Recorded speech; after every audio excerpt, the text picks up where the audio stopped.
Haleluya, puji Tuhan, saudaraku yang dikasihi Tuhan. Malam hari ini merupakan waktu yang patut kita syukuri, karena keberadaan Allah senantiasa kita alami, kita rasakan, dan ini sungguh terbukti lewat perjumpaan yang Tuhan berikan melalui sabda firman Tuhan. Untuk itu, sebelum kita sama-sama membuka Alkitab kita, mari terlebih dahulu kita awali dalam doa. Bapa, tak henti-hentinya kami menaikkan ucapan syukur kami, berterima kasih untuk kasih setia Tuhan yang tidak pernah berakhir dalam kehidupan kami, melewati hari demi hari, waktu demi waktu yang tetap terus berjalan. Ada banyak hal yang kami jumpai, tetapi kasih setia Tuhan tetap senantiasa ada dalam kehidupan kami. Dan kami bersyukur untuk setiap firman yang Engkau sampaikan bagi kami. Malam hari ini Engkau menghampiri kami kembali lewat kebenaran firman-Mu. Tuhan tolong mampukan kami, Roh Kudus, menjadi pendengar dan menjadi pelaku atas setiap firman Tuhan yang boleh kami dengar. Kami siapkan hati kami di dalam nama Tuhan Yesus Kristus. Haleluya. Amin. Mari sama-sama kita akan membuka satu bagian firman Tuhan yang terdapat di dalam 1 Samuel pasal yang ke-17. Kita akan baca di sana ayat 32 sampai dengan ayat yang ke-51. Satu bagian yang cukup panjang akan sama-sama kita baca dan kita renungkan kebenaran Tuhan bagi setiap kita semua. Ya, 1 Samuel pasal 17 ayat 32 kita akan baca bersama-sama. Demikian firman Tuhan. Berkatalah Daud kepada Saul, "Janganlah seorang menjadi tawar hati karena dia. Hambamu ini akan pergi melawan orang Filistin itu." Tetapi Saul berkata kepada Daud, "Tidak mungkin engkau dapat menghadapi orang Filistin itu untuk melawan dia, sebab engkau masih muda, sedang dia sejak dari masa mudanya telah menjadi prajurit." Tetapi Daud berkata kepada Saul, "Hambamu ini biasa mengembalakan kambing domba ayahnya. Apabila datang singa atau beruang yang menerkam seekor domba dari kawanannya, maka aku mengejarnya, menghajarnya, dan melepaskan domba itu dari mulutnya. Kemudian apabila ia berdiri menyerang aku, maka aku menangkap janggutnya, lalu menghajarnya dan membunuhnya. Baik singa maupun beruang telah dihajar oleh hambamu ini. Dan orang Filistin yang tidak bersunat itu, ia akan sama seperti salah satu daripada binatang itu, karena ia telah mencemooh barisan daripada Allah yang hidup." Pula kata Daud, "Tuhan yang telah melepaskan aku dari cakar singa dan dari cakar beruang, Dia juga akan melepaskan aku dari tangan orang Filistin itu." Kata Saul kepada Daud, "Pergilah, Tuhan menyertai engkau." Lalu Saul mengenakan baju perangnya kepada Daud, ditaruhnya ketopong tembaga di kepalanya, dan dikenakannya baju sirah kepadanya. Lalu Daud mengikatkan pedangnya di luar baju perangnya. Kemudian ia berikhtiar berjalan, sebab belum pernah dicobanya. Maka berkatalah Daud kepada Saul, "Aku tidak dapat berjalan dengan memakai ini, sebab belum pernah aku mencobanya." Kemudian ia menanggalkannya. Perkelahian Daud dengan Goliat. Lalu Daud mengambil tongkat di tangannya, dipilihnya dari dasar sungai 5 batu yang licin, dan ditaruhnya dalam kantung gembala yang dibawanya, yakni tempat batu-batu, sedang umbannya dipegangnya di tangannya. Demikianlah ia mendekati orang Filistin itu. Orang Filistin itu kian dekat menghampiri Daud, dan di depannya orang yang membawa perisainya. Ketika orang Filistin itu menunjukkan pandangannya ke arah Daud serta melihat dia, dihinanya Daud itu karena ia masih muda, kemerah-merahan dan elok parasnya. Orang Filistin itu berkata kepada Daud, "Anjingkah aku maka engkau mendatangi aku dengan tongkat?" Lalu demi para allahnya, orang Filistin itu mengutuki Daud. Pula orang Filistin itu berkata kepada Daud, "Hadapilah aku, maka aku akan memberikan dagingmu kepada burung-burung di udara dan kepada binatang-binatang di padang."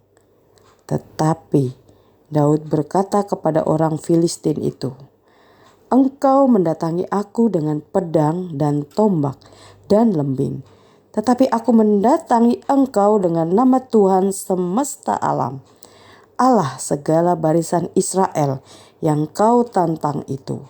Hari ini juga Tuhan akan menyerahkan engkau ke dalam tanganku, dan aku akan mengalahkan engkau dan memenggal kepalamu dari tubuhmu. Hari ini juga aku akan memberikan mayatmu dan mayat tentara orang Filistin kepada burung-burung di udara dan kepada binatang-binatang liar, supaya seluruh bumi tahu bahwa Allah Israel mempunyai Allah, dan supaya segenap jemaah ini tahu bahwa Tuhan menyelamatkan bukan dengan pedang dan bukan dengan lembing, sebab di tangan Tuhanlah pertempuran, dan Ia pun menyerahkan kamu ke dalam tangan kami." Ketika orang Filistin itu bergerak maju untuk menemui Daud, maka segeralah Daud berlari ke barisan musuh untuk menemui orang Filistin itu. Lalu Daud memasukkan tangannya dalam kantungnya, diambilnyalah sebuah batu dari dalamnya, diumbannya, maka kenalah dahi orang Filistin itu, sehingga batu itu terbenam ke dalam dahinya, dan terjerumuslah ia dengan mukanya ke tanah. Demikianlah Daud mengalahkan orang Filistin itu dengan umban dan batu. Ia mengalahkan orang Filistin itu dan membunuhnya tanpa pedang di tangan. Daud berlari mendapatkan orang Filistin itu, lalu berdiri di sebelahnya. Diambilnyalah pedangnya, dihunuskan dari sarungnya, lalu menghabisi dia. Dipancungnyalah kepalanya dengan pedang itu.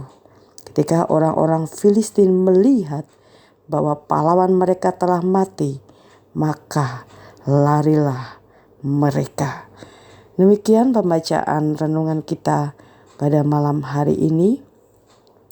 Dan saya yakin dan percaya bahwa bagian firman Tuhan ini bukanlah merupakan hal yang asing bagi setiap kita. Saudaraku yang dikasihi Tuhan, ketika kita menghadapi kesulitan, apa yang pertama-tama akan kita lakukan? Tentu saja kita akan mengambil bagian berdoa. Namun kebenaran firman Tuhan pada malam hari ini mengajarkan kita juga untuk berusaha mengatasi kesulitan hidup tersebut.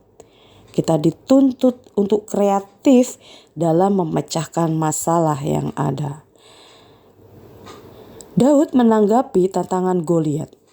Daud bahkan diperlengkapi dengan segala perlengkapan perang, seperti yang biasa dikenakan oleh para prajurit. Namun ternyata semuanya itu hanya semakin membebani keberadaan dirinya. Maka kita melihat dalam bagian firman Tuhan, Daud pun menanggalkan semua perlengkapan perang tersebut. Dan Daud menaruh keyakinan pada dirinya akan penyertaan Tuhan atasnya. Tetapi Daud juga sadar, dengan cara perang yang biasa ia tidak akan menang melawan Goliat. Maka Daud pun menggunakan cara yang berbeda. Cara di luar kebiasaan orang-orang pada umumnya ketika berperang. Kita mendapati satu bagian bahwa Daud membuang pedang dan lembing yang diberikan kepadanya. Yang ia gunakan adalah kerikil dan umban. Sebuah senjata kecil dan remeh tentunya. Tetapi justru itulah yang merobohkan Goliat. Daud percaya pada penyertaan Allah. Tapi menjadi catatan kita bersama. Ia kreatif dan mencari cara mengalahkan musuhnya. Dan kita melihat keberhasilan menyertainya. Bapak Ibu yang dikasihi Tuhan, saat ini kita sedang berada di dunia yang terus-menerus mengalami perubahan. Dan tentunya apa yang terjadi ini, perubahan yang demikian cepat ini, menghadirkan sebuah tantangan, kesulitan yang belum tentu kita jumpai sebelumnya. Namun renungan firman Tuhan malam hari ini mengajarkan bagi kita sebagai orang beriman, kita harus terus-menerus mengandalkan Tuhan dan percaya pada pemeliharaannya, serta menjadi bagian yang harus kita kerjakan. Kita dituntut untuk memiliki kreativitas dalam menghadapi berbagai perubahan dan berbagai macam permasalahan yang muncul. Oleh karena itu, iman serta kreativitas yang berpadu akan memampukan kita untuk menghadapi berbagai perubahan dan tantangan yang kita hadapi hari-hari ini. Kiranya setiap kita semua merupakan orang-orang percaya yang tidak mudah mengalami keputusasaan di tengah-tengah arus perubahan ini. Melainkan kita tetap beriman serta terus mengembangkan kreativitas kita sesuai dengan tuntunan Tuhan. Oleh karena itu, biarlah kita tetap terus berseru atas penyertaan Tuhan, memohon hikmat, memohon pertolongannya agar kita dimampukan tetap mampu berkreativitas, memadukan iman serta ketekunan kita sehingga melahirkan kreativitas yang akan memberikan kita sebuah hal yang baru dalam mengatasi kesulitan-kesulitan hidup hari-hari ini. Tuhan memberkati setiap iman-iman kita dan biarlah kita berkemenangan di dalamnya. Terpujilah Engkau Allah yang kami panggil di dalam nama Tuhan Yesus Kristus. Kami memohon Tuhan berkat, pertolongan dan penyertaan-Mu biarlah senantiasa menjadi milik bagian kami. Roh Kudus mampukan kami, beri kami hikmat agar kami tetap mampu Tuhan melakukan perkara-perkara yang besar bersama dengan Tuhan dalam kami menghadapi tantangan dan kesulitan yang kami alami hari-hari ini. Roh Kudus, Engkaulah sumber inspirasi kami. Roh Kudus, Engkaulah sumber kreativitas kami. Dan kami menyerahkan secara penuh, secara total, iman percaya kami hanya kepadamu. Kami akan menghadapi hari esok dengan keteguhan dan keyakinan iman bahwa bersama Tuhan kami mampu melakukan perkara-perkara yang besar. Kami imani ini Tuhan terjadi di dalam kehidupan kami dan kami bersyukur atasnya. Inilah seru doa kami menyerahkan iman dan kreativitas kami hanya dalam tangan kendali Roh Kudus. Terpujilah namamu Bapa. Kami mengucap syukur di dalam nama Tuhan Yesus Kristus. Haleluya. Amin.